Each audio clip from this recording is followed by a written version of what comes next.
اللهم صل على محمد النبي الأمي وعلى آله وسلم تسليما. الحمد لله رب العالمين، والصلاة والسلام على سيد الأنبياء والمرسلين وعلى آله وصحبه أجمعين. أما بعد، فأعوذ بالله من الشيطان الرجيم. بسم الله الرحمن الرحيم. يا أيها الذين آمنوا قوا أنفسكم وأهليكم نارا وقودها الناس والحجارة. وعن أبي هريرة رضي الله تعالى عنه قال: قال رسول الله صلى الله عليه وسلم: ما من مولود إلا يولد على الفطرة فأبواه يهودانه أو ينصرانه أو يمجسانه. رواه البخاری. خوش تو ہیں ہم بھی جوانوں کی ترقی سے، مگر خوش تو ہیں ہم بھی جوانوں کی ترقی سے، مگر لبے خندہ سے نکل جاتی ہے فریاد بھی ساتھ. ہم سمجھتے تھے کہ لائے گی فراغت تعلیم، ہم سمجھتے تھے کہ لائے گی فراغت تعلیم، کیا خبر تھی کہ چلا آئے گا الحاد بھی ساتھ. اور اللہ سے کرے دور تو تعلیم بھی فتنہ، اللہ سے کرے دور تو تعلیم بھی فتنہ، املاک بھی اولاد بھی جاگیر بھی فتنہ. ناحق کے لیے اٹھے تو شمشیر بھی فتنہ، ناحق کے لیے اٹھے تو شمشیر بھی فتنہ، شمشیر ہی کیا نعرہ تکبیر بھی فتنہ. قابل قدر اساتذہ اعظام، علماء امت، بزرگان دین، نوجوانان قوم اور رشتہ اسلام کی پاکیزہ خواتین، ماں اور بہنوں، نماز مغرب کے بعد سے مسلسل پروگرام چل رہا ہے. چھوٹے چھوٹے معصوم بچوں کی زبان سے کبھی آپ نے اردو میں تقریر سنا تو کبھی انگلش میں تقریر سماعت کی. بعض بچوں نے قرآن مجید کی تلاوت کیا تو کچھ بچوں نے احادیث مبارکہ سنایا. جیسی تیاری کی گئی بچوں نے اس کے مطابق پروگرام پیش کیا. میں دیکھ رہا تھا کہ گلیوں میں کھیلنے والے بچے، چھوٹی چھوٹی سی عمریں تھیں، جو گلیوں میں کبھی گالیاں دے رہے ہوتے ہیں، جو آپس میں ایک دوسرے کو کبھی مار پیٹ کے ذریعے سے زخمی کر رہے ہوتے ہیں. والدین جن کے بارے میں کہتے ہیں کوئی بات سنتا نہیں، ایسی چھوٹی اور معصوم عمر کے بچوں نے جب ان پر محنت کی گئی تو ہمارے اولاد کے سامنے وہ کلام پیش کیا جو بڑی بڑی عمر کے لوگ بھی پیش کرنے کی ہمت نہیں کر پاتے. اس کا مطلب کیا ہوا؟ اس کا مطلب یہ ہوا قوم مسلم کی ماں کی کوکھ ابھی باز نہیں ہوئی ہے. ابھی ملت اسلامیہ اپنے بچوں کی استعداد اور صلاحیت سے مایوس نہیں ہوئی ہے، بلکہ بقول علامہ اقبال مجھے کہنے دیجئے، نہیں نا امید اقبال اپنے کشت ویرا سے، نہیں نا امید اقبال اپنی کشت ویرا سے، ذرا نم ہو تو یہ مٹی بڑی زرخیز ہے ساتھی. بچے ابھی ولولہ انگیز تقریریں کر رہے تھے، جذبات سے بھرپور خطاب کر رہے تھے، اور میں یہ سوچ رہا تھا نکل کے صحرا سے جس نے روموں کی سلطنت کو پلٹ دیا، نکل کے صحرا سے جس نے روموں کی سلطنت کو پلٹ دیا، سنا ہے یہ قدسیوں سے میں نے کہ وہ شیر پھر ہوشیار ہوگا. انشاءاللہ وہ شیر پھر ہوشیار ہوگا. لیکن اگر ہم بڑوں نے اپنی ذمہ داری اور اپنے فرائض کو پورا کیا، یاد رکھیے ہمارے یہ معصوم بچے ہماری توجہات کے مستحق ہیں. ہماری اور آپ کی نگرانیوں کا حق ہے ان کو کہ ان پر بھرپور توجہ دی جائے، اور ان بچوں کو آپ جیسا بنانا چاہتے ہیں یہ بچے ویسے بننے کے لیے آج بھی صلاحیت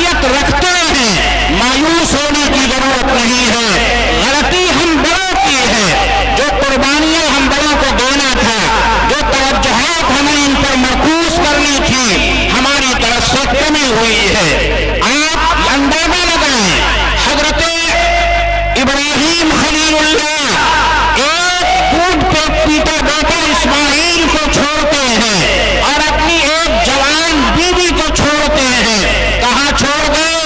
جہاں کوئی دوسرا مکان نہیں تھا، جہاں پانی پینے کے لیے پانی دستیاب نہیں تھا، کھانے کے نام پر چند کلو کھجور تھی جو حضرت ابراہیم ساتھ لائے تھے، چھوڑ رہے ہیں حضرت ہاجرہ کو، ان کے دودھ پیتے بیٹے اسماعیل ذبیح اللہ کو۔ اور اللہ کا آمر یہ ہے کہ ابراہیم اپنے خاندان کو یہاں آباد کریں اور پھر شام کی طرف لوٹ جائیں۔ پرورش کون کرے گا؟ ابراہیم خلیل اللہ کا اعتماد ہے، جس رب نے نمرود کی آگ میں مجھے بچایا ہے، جس رب نے مجھے اور موسیٰ کو فرعون کے ظلم و ستم اور نمرود کے ظلم و ستم سے نجات دی ہے، جس رب نے ذرہ کو آفتاب بنایا، ناپاک قطرے کو اشرف المخلوقات بنایا، وہ رب میرے دودھ پیتے بیٹے اسماعیل اور میری بیوی ہاجرہ کی پرورش بھی کرے گا۔